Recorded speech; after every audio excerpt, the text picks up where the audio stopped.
Multi-21's here. Yeah, Multi-21.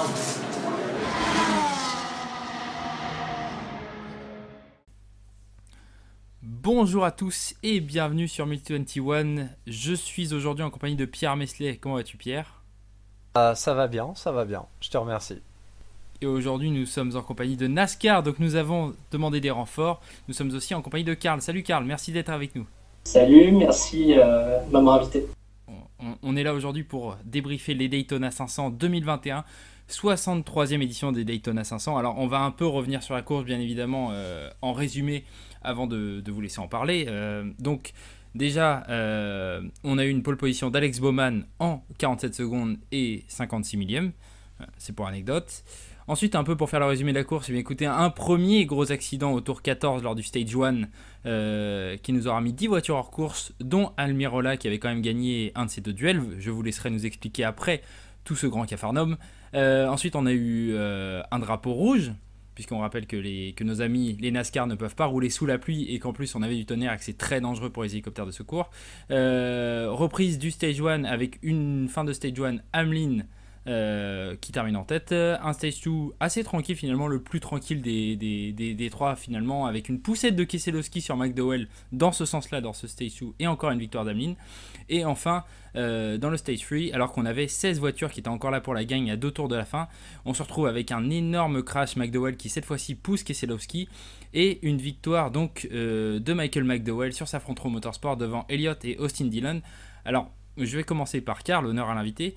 Qu'as-tu pensé de cette 63e édition des Daytona 500 ? Alors, pour commencer, pour les papotus, on a eu un très gros crash très tôt dans la course, au 14e tour si je ne m'abuse, qui a éliminé pas mal de favoris, dont effectivement avec Almirola qui a éliminé un des duels, Kurt Busch, Albeni, j'en passe les meilleurs.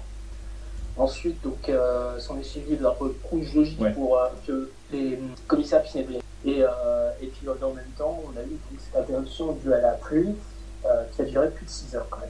Et puis voilà, donc comme tu l'as si bien dit, une moitié, une mini-course, si je puis dire, des plus calmes et plus longues de la fin, avec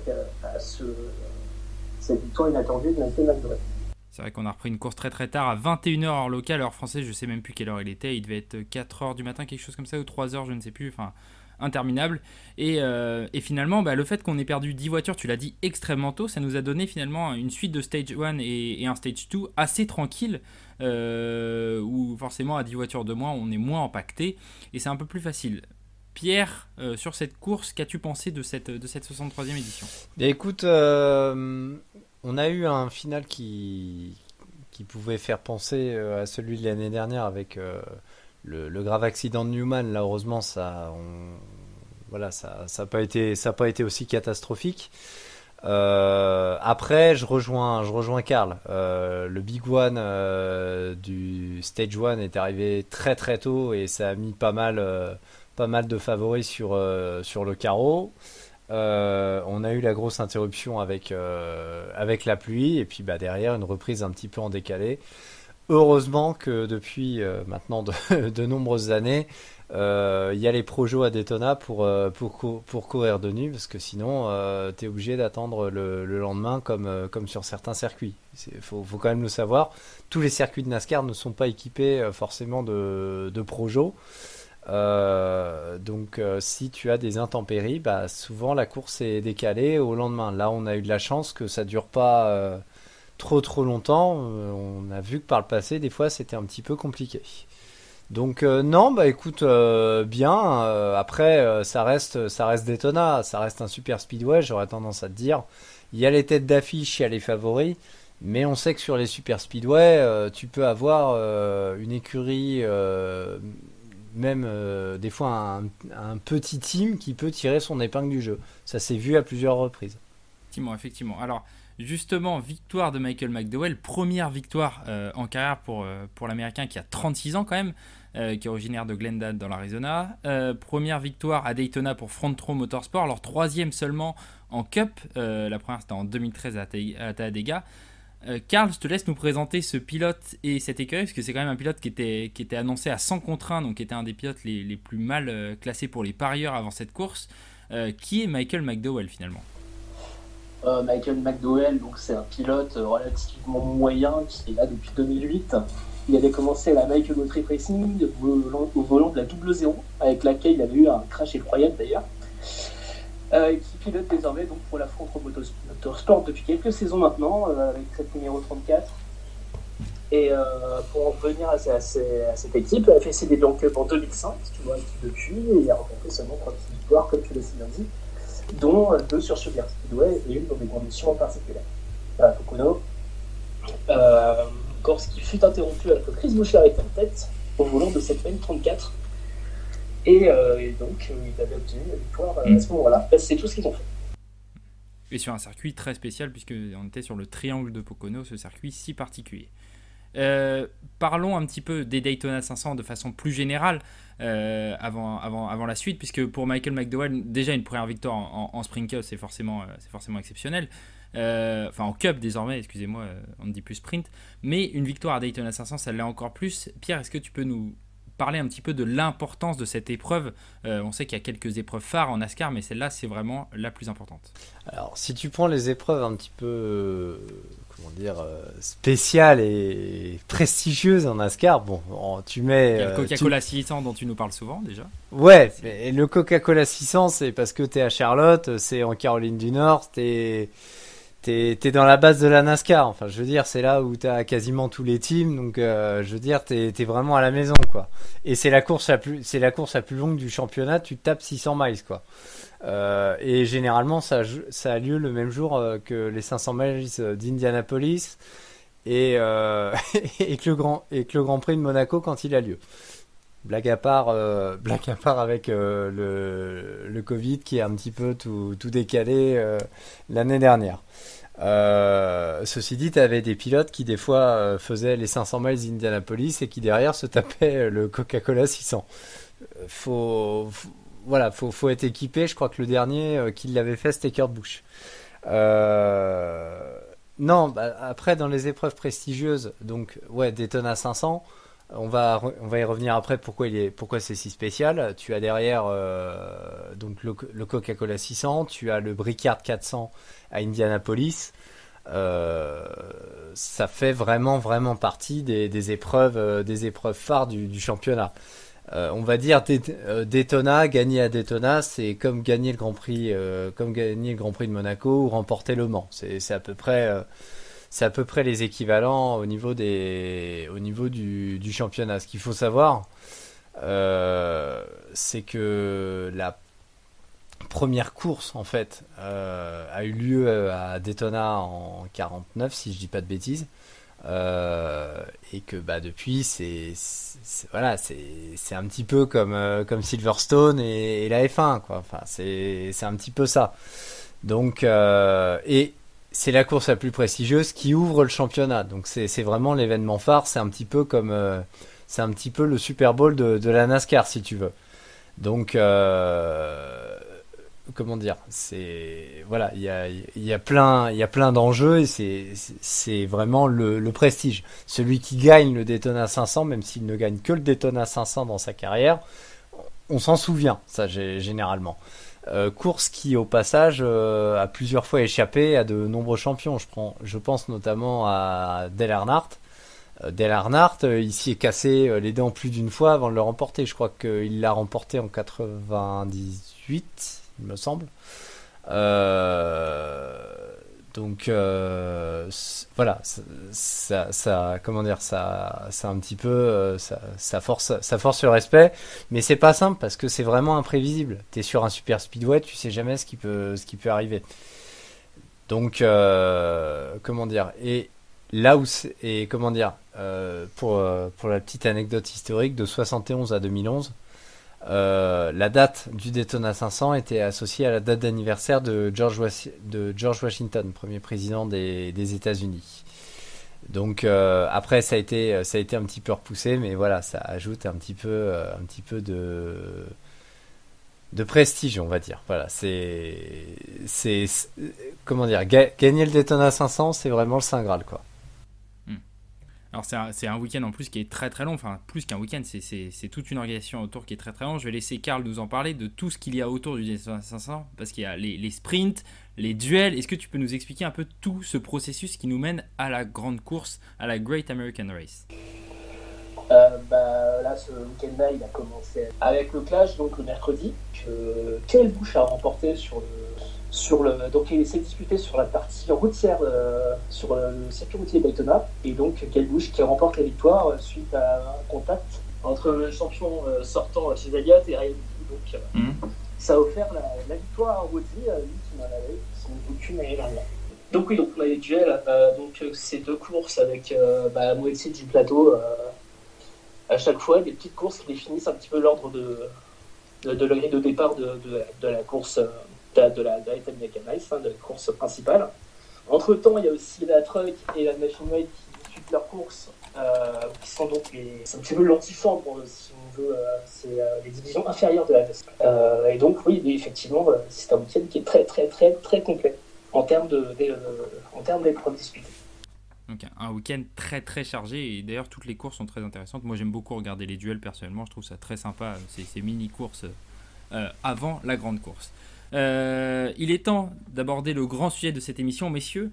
Je vais vous mettre une petite stat d'abord sous les yeux, une petite stat que nous ont donné les commentateurs américains au moment de rentrer dans le dernier tour de ces Daytona 500. Nous sommes à ce moment-là avec deux pilotes en tête, les deux pilotes Penske, nos amis Logano et Keselowski qui n'a d'ailleurs jamais gagné Daytona 500, et nos amis américains nous annoncent que 20% des Daytona 500 ont connu un changement de leader dans le dernier tour.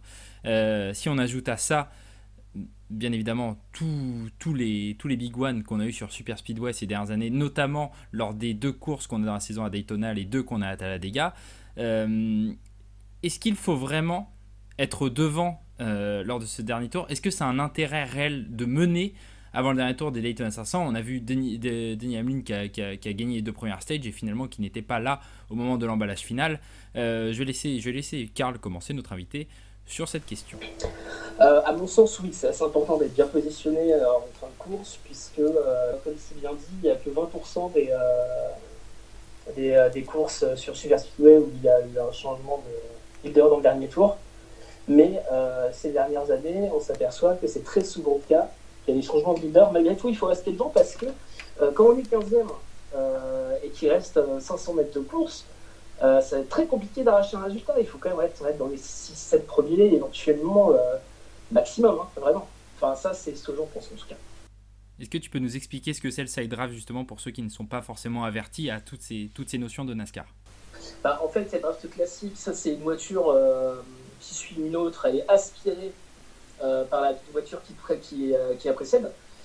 Il y a un phénomène donc d'aspiration qui permet au pilote qui est derrière d'aller plus vite, ce qui favorise un petit peu les dépassements qu'on peut avoir sur Super Speedway. Le side draft, la différence, c'est que c'est au niveau du côté, justement, d'où l'expression side draft, que les pilotes sont désormais aspirés, en fait.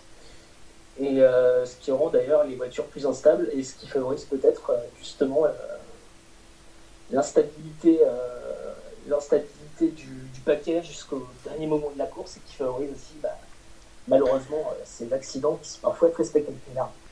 Oui, je te rejoins là-dessus, Karl. Ce qu'on a oublié de préciser et qui est quand même vachement important, c'est que on a deux super speedway, on a Daytona, on a Talladega. Ce que je voulais dire, c'est qu'on est sur des circuits à plaques de restriction, donc déjà on a un châssis spécial, c'est la première chose. Les moteurs sont bridés, et donc des fois, ce qui peut arriver sur certaines pistes, où un groupe peut s'échapper, à Daytona et Talladega, c'est beaucoup plus compliqué. Karl parlait justement sur le draft et le side draft. C'est l'essence même des super speedway, des courses en paquet. Il y a quasiment que sur ces tracés-là qu'on peut avoir ça. Donc j'aurais tendance aussi à le rejoindre sur le fait que oui, c'est dangereux, mais on est quand même face à des athlètes. On parle quand même d'athlètes. On parle pas de l'américain moyen qui se tape une bonne bourre dans une voiture avec un V8 de plus de 850 chevaux. Non. On est sur des athlètes, enfin je veux dire, entre les courses ils s'entraînent et tout, voilà, c'est pas je rentre chez moi, le barbecue, la grillade et puis tout va bien, non. Donc oui, c'est dangereux, On a la chance que la sécurité ait vachement évolué parce que pendant de nombreuses années, les pilotes ont assez râlé là-dessus. C'était le mur en béton. Là, depuis, on a toujours le mur en béton, mais il y a du Tech Pro. Il y a du Tech Pro sur l'ovale, mais aussi il y en a de plus en plus à l'intérieur. Parce que je vous rappelle que des fois, ça a tapé, ça partait de l'extérieur. Quand tu as de la chance, tu atterris dans le gazon, mais il y a certaines parties à Daytona où tu vas taper le mur intérieur. Et le mur intérieur, c'était du béton. Donc, on a ça. On a aussi la chance d'avoir des voitures qui sont de moins en moins dérivées de la série. Hein. Soyons honnêtes, maintenant... Oui, quand on voit la next-gen qui va arriver l'an prochain, il y a clairement... C'est voilà. un proto. Non, voilà. on va dire les choses telles qu'elles sont. Mais on a quand même des sacrées innovations. Aujourd'hui, quand tu as un crash, déjà, tu as la carrosserie qui amortit énormément. Tu as les aérofreins qui sont situés sur le capot, sur le toit. Donc ça permet quand même de freiner pas mal, chose que tu n'avais pas au début des années 2000. Donc c'est quand même une avancée notable.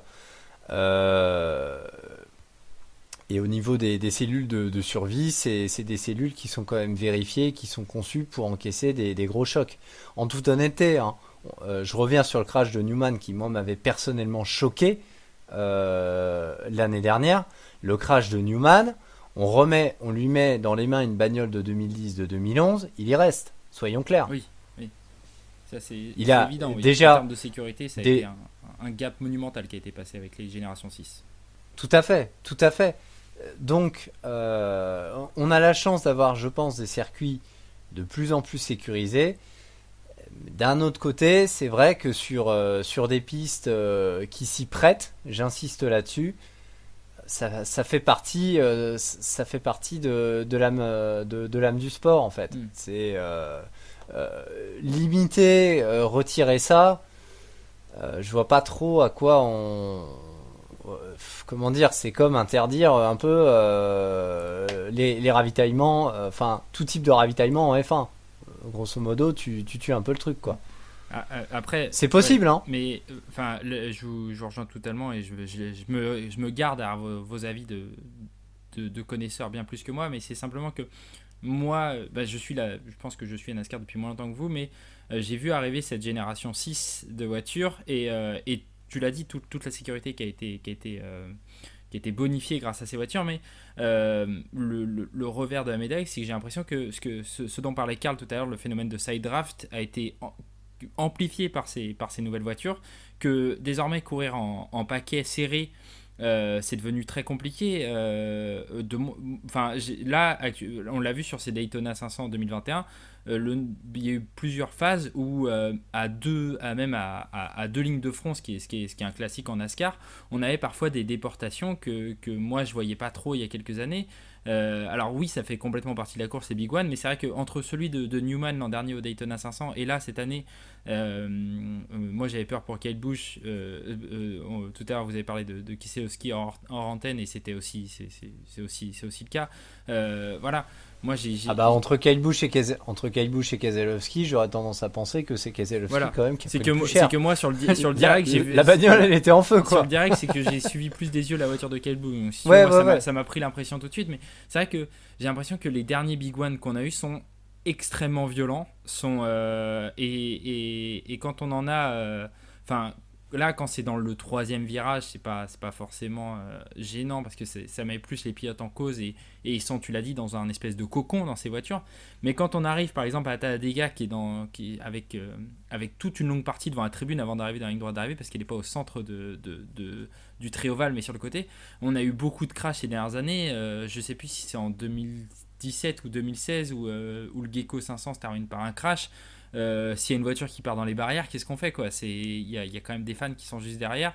Bien sûr. Moi, tu vois, c'est plus ça qui me fait peur sur ces dernières années, c'est cette évolution-là de crash qui sont moins nombreux, mais qui sont plus spectaculaires et qui arrivent seulement sur les circuits à très haute vitesse. Tu vois. Mais Après, il y a aussi une volonté de la NASCAR à un moment donné de casser une chaîne où on avait de la course en paquet, mais sans spectacle. Moi, je me souviens d'avoir vu des Daytona 500, au moins un ou deux, pareil des courses en juillet. Alors moins Talladega, parce que Talladega, bon, ça bouge quand même pas mal. Mais j'ai vu des Daytona 500 où sur la fin c'était une procession. Tu vois, les voitures étaient tellement collées au sol, tu ne pouvais pas faire de deuxième fil. Donc ça a été une volonté, et c'est toujours une volonté de la NASCAR, quasiment d'année en année, de rendre justement ces voitures qui d'habitude ont une aéro phénoménale, de les rendre de plus en plus instables, de plus en plus difficiles à piloter, justement pour que la part du pilote soit présente et pour augmenter le côté spectacle. C'est une volonté de la NASCAR aussi. Faut quand même le savoir. Ouais, et puis là où tu le vois très bien, je trouve que ça rend vachement bien sur les circuits comme Dover, où on a vraiment l'impression que sur la partie ligne droite de circuit, ils accélèrent vraiment à fond, ils sont à la limite et ça rend super bien. Mais c'est vrai que, alors je sais pas ce qu'en pense Karl, mais voilà, moi personnellement, c'est ces voitures un peu plus instables dernièrement sur les super speedway.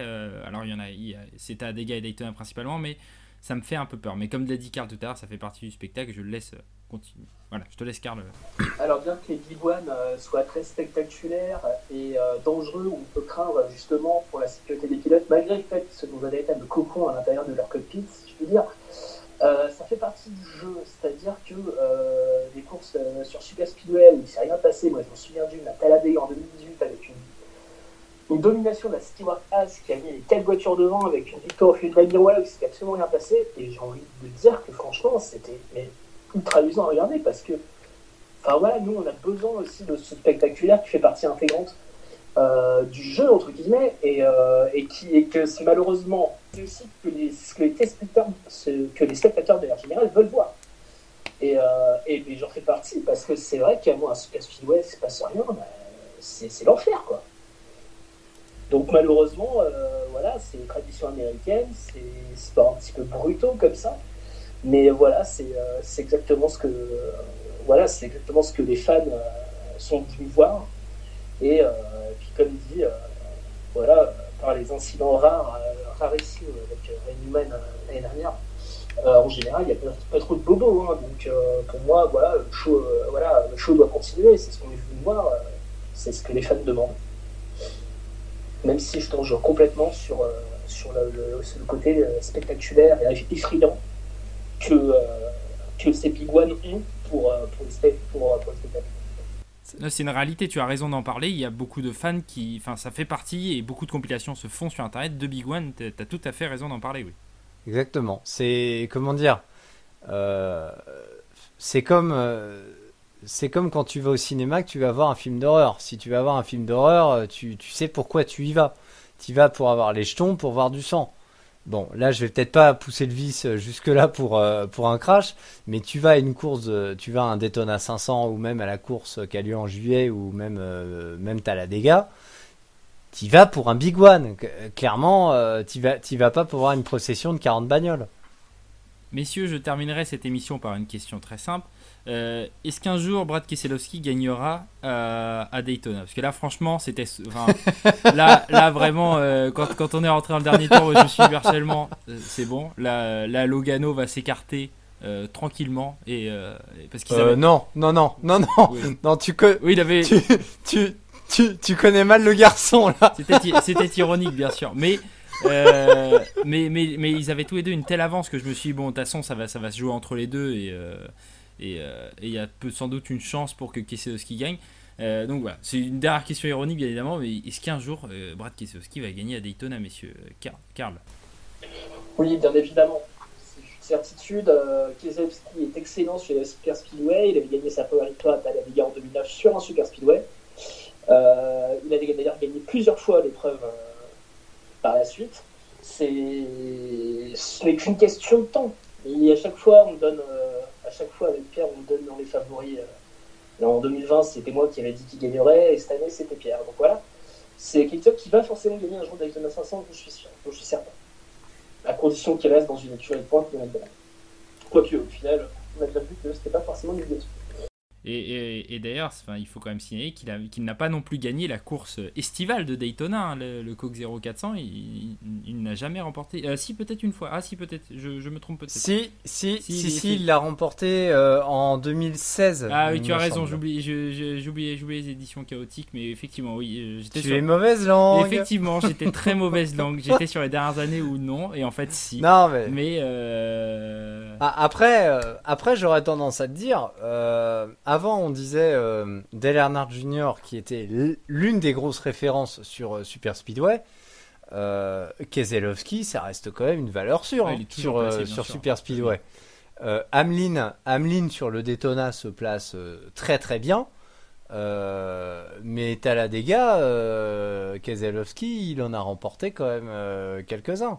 Donc, il faut aussi un petit peu de bol. C'est aussi ce que je te disais avec, par exemple, Dale Earnhardt. Dale Earnhardt, il lui a fallu je ne sais combien de tentatives avant de le remporter.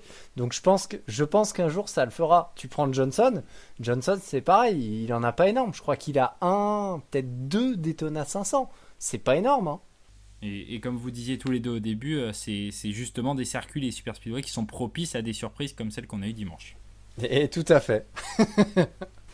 D'ailleurs, on se souvient, donc c'était à Talladega en 2013, que David Ragam, sur la Franco Motorsport, encore une fois, avait remporté l'épreuve juste devant son coéquipier de l'époque, David Diviland. Ils avaient fait 1 et 2 pour l'équipe, et c'était quand même plutôt joli à voir, quoi. Messieurs, je vous remercie d'avoir parlé de ces Daytona 500 2021 et d'avoir parlé aussi du sujet des Big One. C'était important d'en parler puisque ça fait quand même 2 années de suite que les Daytona 500 se terminent par un événement comme ça. Merci à Karl, merci beaucoup d'avoir été avec nous pour cette émission. Toi qui es passionné de NASCAR et qu'on connaît depuis un moment, nous, de façon privée, mais que les auditeurs te découvrent. C'était super sympa d'être venu. Merci d'avoir répondu à notre invitation. Merci à toi, merci à vous de m'avoir invité. C'était un plaisir. Et avant de remercier Pierre, j'en profite pour dire que son article est toujours disponible en ligne. Le lien sera bien évidemment dans la description. Merci Pierre d'expliquer simplement le monde de la NASCAR aux gens qui, comme moi, n'y connaissent rien. À votre service. Et on se retrouve très vite pour une prochaine vidéo de Must 21. Salut! Salut! Salut!